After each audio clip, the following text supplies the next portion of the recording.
नमस्कार, मैं हूं अविनाश और आप देख रहे हैं हमारी खास पेशकश सियासी रंग। सियासी रंग में हमारा फोकस होता है उन खबरों पर जो दिन भर की सुर्खियां बनती हैं। तो आइए क्या कुछ है सियासी रंग में आपको दिखाते हैं।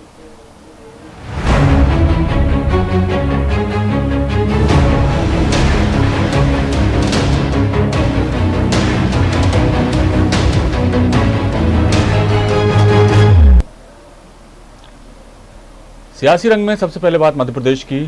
अयोध्या में राम मंदिर निर्माण के लिए बीजेपी के चंदा अभियान को लेकर राज्यसभा सांसद दिग्विजय सिंह ने बीजेपी पर बड़ा हमला किया है।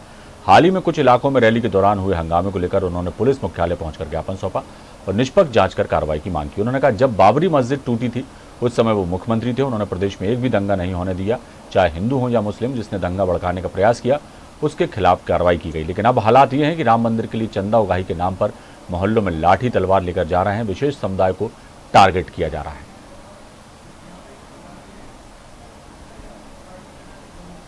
मैं 10 साल तक यहाँ मुख्यमंत्री रहा और उस समय जब मुख्यमंत्री रहा तब बाबरी मस्जिद गिरने के बाद दंगा फसाद चला हुआ था और हर हफ्ते 15 दिन में यहाँ दंगा हो जाया करता था। लेकिन 10 साल तक जब तक मैं मुख्यमंत्री रहा हमने एक भी दंगा नहीं होने दिया।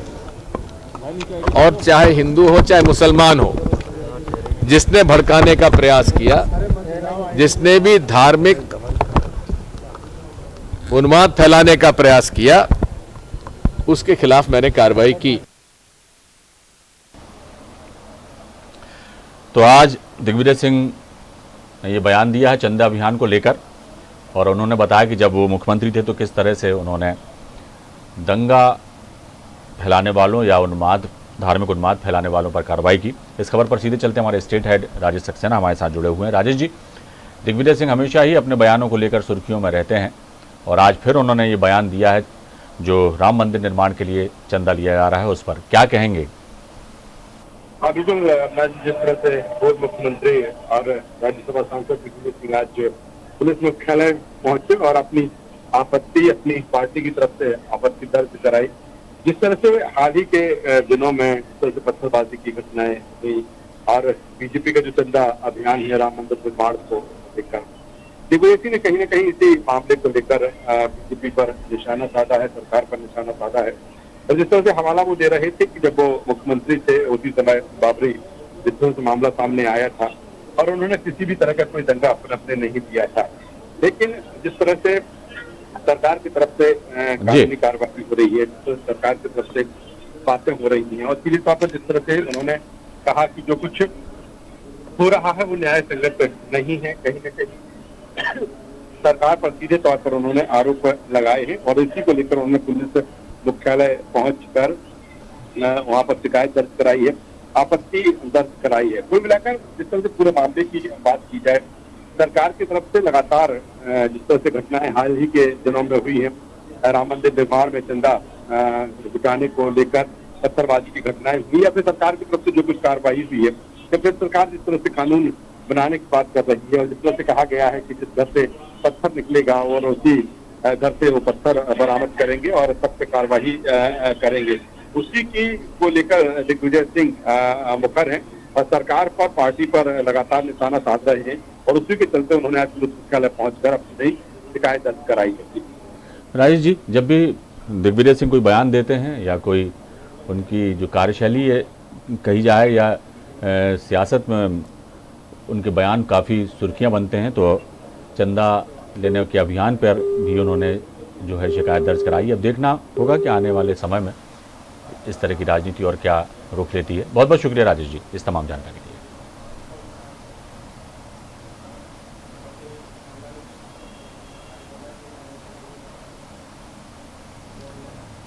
खबर मंदसौर से, जहां कांग्रेस ने कृषि कानून के खिलाफ बड़ा प्रदर्शन किया। इस दौरान प्रदर्शनकारियों ने ट्रैक्टर रैली निकाली जिसमें पूर्व कैबिनेट मंत्री सज्जन सिंह वर्मा, पूर्व प्रदेश अध्यक्ष अरुण यादव और युवक कांग्रेस के प्रदेश अध्यक्ष विक्रांत भूरिया भी शामिल हुए। गांधी चौराहे से शुरू हुई ये रैली कलेक्टोरेट तक निकाली गई। पूर्व कैबिनेट मंत्री सज्जन सिंह वर्मा ने कहा कि इस काले कानून से देश के किसान आत्महत्या के लिए विवश हो रहे हैं। प्रधानमंत्री को अपने मन की जगह किसानों के मन की बात करना चाहिए। उन्होंने मुख्यमंत्री शिवराज सिंह चौहान पर भी निशाना साधा। ये वो लोग हैं भारतीय जनता पार्टी में जिन्होंने अपने खून पसीने से भारतीय जनता पार्टी के छोटे से पौधे को सींच के वट वृक्ष बनाया है। इसमें अकेले अजय विश्नोई की आवाज़ नहीं है, ये कम से कम 40 ऐसे लोग हैं जो 6 बार 7 बार विधायक चुने गए, जिनकी जीवन की राजनीति का अंतिम पड़ाव है। बीजेपी ने उन्हें वादा किया था कि सरकार बन जाएगी तो हम तुम्हें मंत्री बनाएंगे, लेकिन भाजपा ने आयातीत करके उन लोगों का मंत्रिमंडल बनाया। जिस दिन मंत्रिमंडल का विस्तार होगा, जिस दिन विधानसभा अध्यक्ष उपाध्यक्ष का चुनाव होगा, उस दिन बहुत बड़ी बगावत भारतीय जनता पार्टी के अंदर होगी। इसीलिए शिवराज ने अध्यक्ष उपाध्यक्ष का चुनाव नहीं कर। ये वो इस खबर पर सीधे चलते हमारे संवाददाता कमलेश मोदी हमारे साथ फोन लाइन पर मौजूद हैं। कमलेश, बहुत बड़ी रैली निकाली गई है मंदसौर में और किसानों को के मुद्दे पर हमेशा से ही जो मंदसौर शहर है वो हमेशा ही सुर्खियों में रहा, संवेदनशील रहा और आज उसकी वानगी एक बार फिर देखने को मिली जब कांग्रेस ने रैली का आह्वान किया तो बड़ी तादाद में लोग जुटे और केंद्र सरकार और राज्य सरकार दोनों पर ही निशाना साधा कांग्रेस के नेताओं ने। क्या कुछ कहेंगे इस मामले पूरे ही कांग्रेस के इस प्रदर्शन को लेकर? जी अविनाश, बिल्कुल निश्चित ही कहूंगा कि मैं कहना चाहूंगा कि जिस तरीके से मंदसौर जिला 2017 और 16-17 में जो घटना घटित हुई थी और जिसने पूरे देश को नहीं, पूरे प्रदेश को नहीं और पूरे देश को नहीं बल्कि विदेशों को भी एक तरीके से संदेश दिया था कि किसानों का आंदोलन जो है मंदसौर में बहुत बड़े पैमाने पर हुआ था और यहाँ पे करीब 6 किसान जो है वो शहीद हुए थे। उसी तौर पर अभी जिस तरीके से प्रदेश और देश में जिस तरीके से किसान विरोधी कानून जो लाया गया है केंद्र सरकार के चलते हुए, इसको कांग्रेस को एक बहुत बड़ा मुद्दा मिला है और कांग्रेस को लेकर पूरे प्रदेश में और जगह जगह जिस तरीके से प्रदर्शन कर रही है, जिस तरीके से रैलियां निकाल रही है, तो निश्चित ही आज मंदसौर में जो 19 से भी अधिक जो करीब यहाँ पर सैकड़ों सी संख्या में यहाँ पे किसान पहुंचे थे अपने ट्रैक्टर को लेकर और यहाँ पे जो विपक्ष को जो मौका मिला है, विपक्षी नेता जी कमलेश एक बात बताइए जी, एक बात मैं पूछना चाहूंगा आपसे कि जो कांग्रेस जो है लगातार इस मुद्दे को लेकर राजनीति कर रही है, इस मुद्दे को भुनाने की कोशिश कर रही है, किसानों के आंदोलन को अपना आंदोलन बता रही है, जो किसान हैं वो उनका क्या कहना है इन तीनों ही कृषि कानूनों को लेकर? वो क्या सोचते हैं? उनको समझ में आ गया है ये कानून या उसकी मुखालफत कर रहे हैं? वो किसानों का क्या कुछ कहना है इस पूरे ही घटनाक्रम को लेकर? जिस तरीके से बात की जाए कि किसानों को क्या कहना है, तो कुछ जो बुद्धिजीवी किसान हैं जिन लोगों को इस कानून के बारे में समझ में आ रहा है, जिस तरीके से पंजाब और हरियाणा के किसानों की बात की जाए तो वहाँ के किसानों को ये कानून समझ में आ चुका है कि इस कानून का वास्तविकता में फायदा क्या होने वाला है। मगर मध्य प्रदेश के जो किसान हैं, जो चीज समझ रहे हैं, हालांकि किसानों को धीरे धीरे समझ में आएगा, मगर देखा जाए तो केंद्र सरकार की मोदी सरकार हमेशा क्योंकि कमलेश एक बात सीधी सी है, किसानों का आंदोलन तो कहीं देखने को नहीं मिल रहा मध्य प्रदेश में, कांग्रेस का प्रदर्शन है ये साफ तौर पर दिखाई दे रहा है। ऐसे में किसान क्या सोच रहे हैं कानून के बारे में, क्या कुछ उनका कहना है? कुछ रिएक्शंस, कुछ प्रतिक्रियाएं आपके सामने आई हो तो बताइए। किसानों का लगभग ये कहना है कि जिस तरीके से चुनाव है, चुनाव स्टैंड है, जिस तरीके से जनपद पंचायत के जी तरीके से पार्टी द्वारा किसानों को उन तरीकों को जो भीड़ इकट्ठा की जा रही है उनको बरगलाया जा रहा है, तो कुल मिला के किसान जब तो कुल मिला के समझ चुके हैं कि जो चुनावी स्टैंड है वो दोनों ही पार्टियां आजमाती है, तो इतना कुछ प्रभाव मध्य प्रदेश में या मंदसौर जिले में इस कानून का अभी तक कोई इफेक्ट देखने को नहीं मिला है। अभी चलिए, बहुत बहुत शुक्रिया कमलेश तमाम जानकारी के लिए।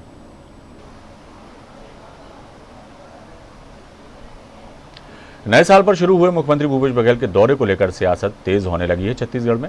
एक तरफ मुख्यमंत्री अपने दौरों पर सौगातें देते हुए लोगों से फीडबैक ले रहे हैं, वहीं पूर्व मुख्यमंत्री डॉक्टर रमन सिंह ने कहा यदि इंफ्रास्ट्रक्चर की हम बात करें तो इसकी कोई जानकारी नहीं है। पूर्व सीएम के इस बयान पर मुख्यमंत्री ने भी पलटवार किया और कहा यदि पिछले 15 साल में इंफ्रास्ट्रक्चर तैयार किया गया होता तो जशपुर, सरगुजा और बिलासपुर में सड़क निर्माण की घोषणा नहीं करना पड़ती। मुख्यमंत्री जी इंफ्रास्ट्रक्चर डेवलपमेंट को जानते ही नहीं। 2 साल में तो एक भी नए सड़क तो बनाने के लिए कोई योजना स्वीकृत की। उनको शायद ये नहीं मालूम है, पुराने आंकड़े याद दिला दूं कि छत्तीसगढ़ में 1200 किलोमीटर प्रधानमंत्री ग्राम सड़क योजना था जब मैं मुख्यमंत्री बना, वो 21,000 किलोमीटर हो गया।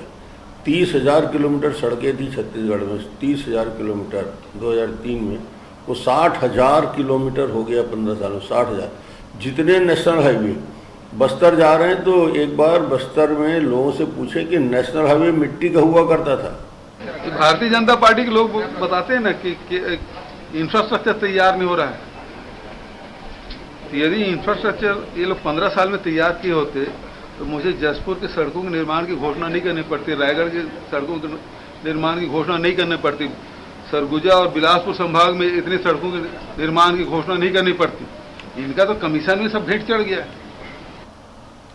इस खबर पर सीधे चलेंगे, हमारी संवाददाता निधि प्रसाद हमारे साथ फोनलाइन पर जुड़ी हुई है। निधि, छत्तीसगढ़ में हर बात पर सियासत देखने को मिल रही इन दिनों, और इस वक्त जो है भूपेश बघेल दौरे पर हैं, तमाम सौगातें वो जनता को दे रहे हैं, उसको लेकर भी जो है उन पर हमले किए जा रहे हैं। हालांकि उसका पलटवार भी भूपेश बघेल कर रहे हैं। तो सियासत इस वक्त जो है मध्य प्रदेश, माफ कीजिएगा, छत्तीसगढ़ में पूरे चरम पर है, क्या कहेंगी? बिल्कुल निश्चित तौर पर, जैसे अगर हम बताएं तो पिछले ही दिनों बिलासपुर संभाग का मुख्यमंत्री भूपेश बघेल ने दौरा किया था। उसके बाद कल की राजनीति लगातार मुख्यमंत्री भूपेश बघेल का दौरा जारी है और दौरे को लेकर उन्होंने जानकारी दी थी कि बूथ स्तर से लोगों से चर्चा हो जाती है। इस वक्त धान खरीदी की जो समस्या है, तो धान खरीदी को लेकर वो काफी मुस्तैद है। तो इसे देखते हुए धान खरीदी केंद्रों का निरीक्षण भी इस दौरे के दौरान किया जा रहा है।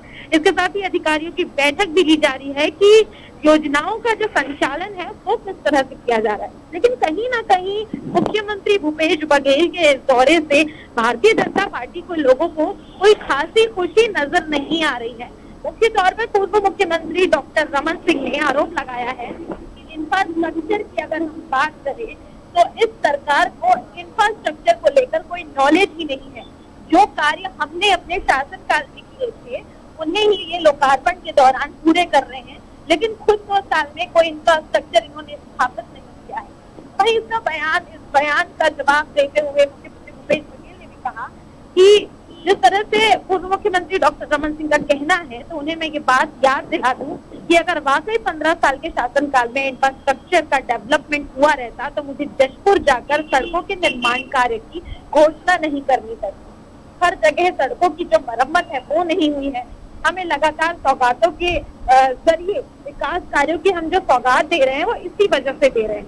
तो मुख्य तौर पर अगर हम बात करें तो ये जो दौरा है मुख्यमंत्री भूपेश बघेल का, इस दौरे के दौरान कई विकास कार्यों की सौगात तो दी जा रही है, इसके साथ ही इंफ्रास्ट्रक्चर को लेकर भी कई कार्य जो है वो किए जा रहे हैं। लेकिन भारतीय जनता पार्टी अभी इस दौरे को लेकर भी कई तरह के इल्जामात और आरोप लगाती नजर आ रही है कि इस सरकार को इंफ्रास्ट्रक्चर को लेकर कोई नॉलेज नहीं है। लेकिन मुख्यमंत्री ने भी जवाब दिया है कि हर तरह से दौरे के दौरान हम अपनी संचालित योजनाओं का भी किस तरह से क्रियान्वयन हो रहा है वो तक देखने का प्रयास कर रहे हैं, ताकि आगे समय में चलकर हमें किसी तरह की कोई परेशानी ना हो सके। तो मुख्य तौर पर दौरे को लेकर सियासत जो है वो गरमाई नजर आ रही है और मुख्यमंत्री भूपेश बघेल ने भी बखूबी भारतीय जनता पार्टी के आरोप का जवाब देते हुए कहा है कि सिर्फ ये दौरा बूथ स्तर पर लोगों से चर्चा करने और लोगों से फीडबैक के लिए लिया जा रहा है और योजनाओं का संचालन सही तरीके से हो रहा है या नहीं हो रहा है, ये जानकारी लेने के लिए हम लगातार दौरे कर रहे हैं। इसके साथ ही धान खरीदी केंद्रों तक का निरीक्षण कर रहे हैं कि किसानों को धान खरीदी को लेकर होने वाली अव्यवस्थाएं भी अगर होती हैं तो उसे दूर किया जाए। चलिए, अब सियासत है तो हो रही है छत्तीसगढ़ में, और आने वाले समय में भी जो है विपक्ष का तो काम ही है सरकार अपनी बात सामने रखना, और सरकार जो है वो लगातार छत्तीसगढ़ के विकास के लिए जिस तरह से भूपेश बघेल लगातार दौरे कर रहे हैं, सौगातें दे रहे हैं, तो मंशा भी उनकी यही है कि छत्तीसगढ़ पूर्ण रूप से एक विकसित राज्य के रूप में सामने आए। बहुत बहुत शुक्रिया निधि इस तमाम जानकारी के लिए। अयोध्या के अछोरा गांव में आयोजित कांग्रेस के संगठन सृजन अभियान में शामिल होने पहुंचे प्रदेश अध्यक्ष अजय कुमार लल्लू ने कहा कि 2022 विधानसभा चुनाव को लेकर रणनीति के तहत काम शुरू कर दिया गया है। प्रदेश की राजनीति में नया आयाम लिखा जाएगा और 2022 में सरकार बनाएंगे। इस दौरान लल्लू ने योगी सरकार पर भी जमकर निशाना साधा। उन्होंने कहा कि बीजेपी की सरकार में 40 घोटाले हो गए, युवाओं को रोजगार देने में सरकार असमर्थ है। शमशान घाट में भी सरकार ने दलाली शुरू कर दी। राजनीति का एक नया आयाम लिखेंगे और 2022 में सरकार बनाएंगे। भ्रष्टाचार अहम मुद्दा है, जो सरकार कांग्रेस को भ्रष्टाचार के नाम पर घेरती थी, आज वो सरकार शमशान में दलाली कर रही है। 26 लाख में 16 लाख रुपए की कमीशन खा रही है। योगी जी जीरो टॉलरेंस की बात करते हैं, उनके जीरो टॉलरेंस का सच पशुधन घोटाले, सहकारिता विभाग के घोटाले और DHFL जैसे 40 घोटाले इस सरकार में हुए हैं, जो पूरी तरह प्रमाणित है। ये सरकार नौजवानों को रोजगार दे पाने में भी अक्षम रही है। कांग्रेस पार्टी किसानों के मुद्दों पर, नौजवानों के मुद्दों पर, कानून व्यवस्था के मुद्दों पर इस सरकार के खिलाफ लगातार सड़कों पर संघर्ष कर रहे हैं, सदनों में आवाज उठा रहे हैं। तो छत्तीसगढ़ में भी, माफ कीजिएगा, उत्तर प्रदेश में जैसे जैसे अब चुनाव की तारीखें नज़दीक आ रही हैं, 2022 में चुनाव होना है, 1 साल बाकी रह गया है, तो चुनावी सरगर्मियां भी तेज़ होती दिखाई दे रही हैं। इस खबर पर हम सीधे चलते हैं, हमारे संवाददाता आजम खां फ़ोन लाइन पर मौजूद हैं। आजम, कांग्रेस ने भी अभी से तैयारियां शुरू कर दी हैं, सरकार को घेरना शुरू कर दिया है। अजय कुमार लल्लू भी सरकार पर निशाना साध रहे हैं। हालांकि जो पिछले चुनावों की हम बात करें या कांग्रेस लोकसभा चुनावों की बात करें, तो कांग्रेस का हशर आप और हम सब जानते हैं कि उत्तर प्रदेश में क्या रहा, लेकिन कांग्रेस एक बार फिर नए सिरे से अपनी तैयारियों में जुट गई है। क्या कहेंगे? जी बिल्कुल, यहाँ पर अविनाश जी, मैं आपको बता दूं कि कांग्रेस के प्रदेश अध्यक्ष अजय कुमार लल्लू ने कहा कि 2022 विधानसभा चुनाव को लेकर के न्याय पंचायत व ग्राम पंचायत स्तर पर गठन हो रहा है। किसानों से संवाद वो लगातार कर रहे हैं और 3 जनवरी से लेकर 23 जनवरी तक 8000 न्याय पंचायत तक संवाद जो है ये करेंगे और गठन जो है पूरा ये कंप्लीट ये करेंगे और प्रदेश में राजनीति का नया आयाम लिखेंगे। इस तरीके की बात अजय कुमार लल्लू जो प्रदेश अध्यक्ष हैं उन्होंने जो है कही है। चलिए, बहुत बहुत शुक्रिया आजम इस तमाम जानकारी के लिए।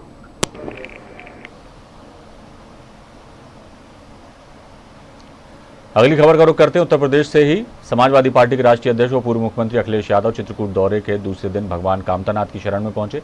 यहां उन्होंने पूजन अर्चन की, कामतगिरी की परिक्रमा पूरी की। परिक्रमा के दौरान पथ पर दुकानदारों से उनकी समस्याओं को जाना, उनसे मुलाकात की। दुकानों को जड़ने नहीं देने का उन्होंने भरोसा भी दिया।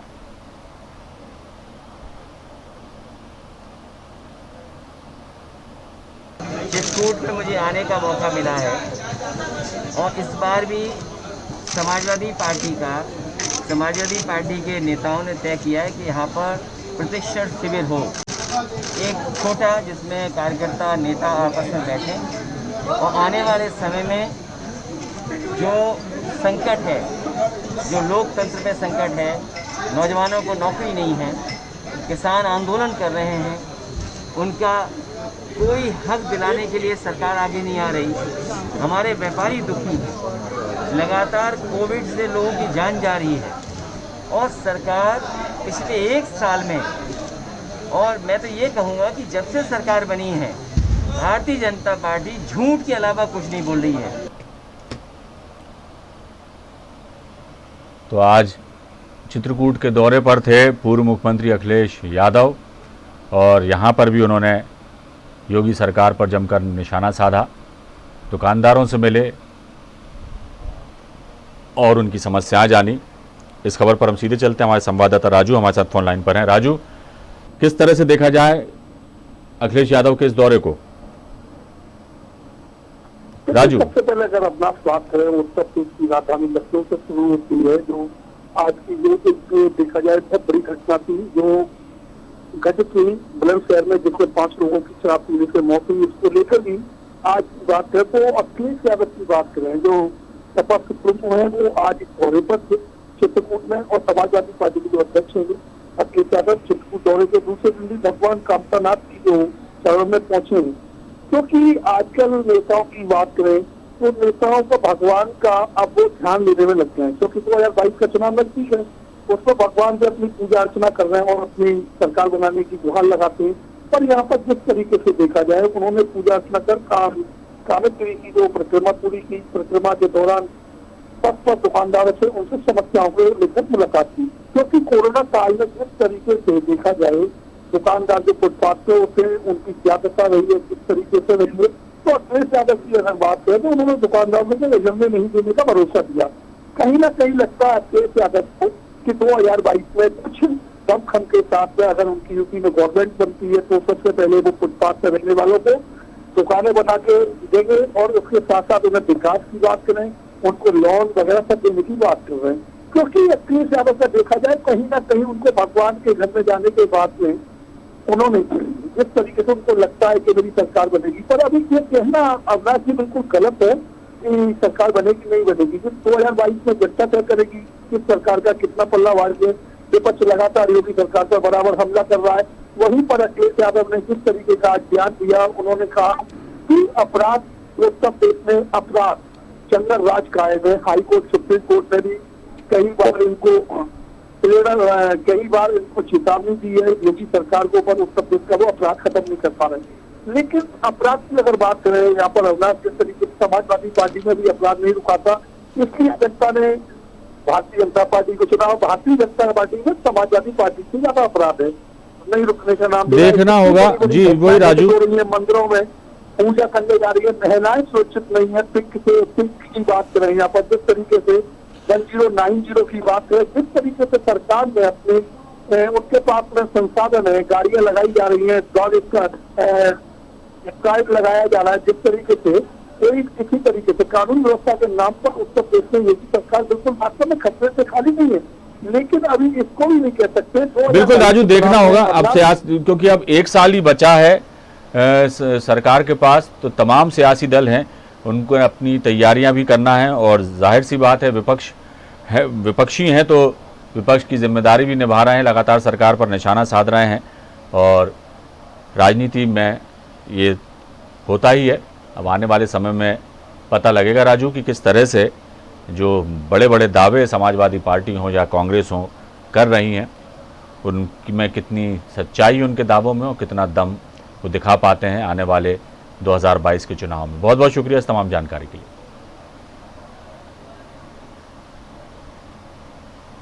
सियासी रंग में फिलहाल इतना ही, दीजिए इजाजत, बने रहिए आप हमारे साथ। न्यूज़ वर्ल्ड पर खबरों का सिलसिला लगातार जारी है। कार्यक्रम के प्रायोजक थे रूप मंत्र आयुर्वेदिक फेस क्रीम। ये कोई कॉस्मेटिक नहीं, आयुर्वेदिक औषधि है।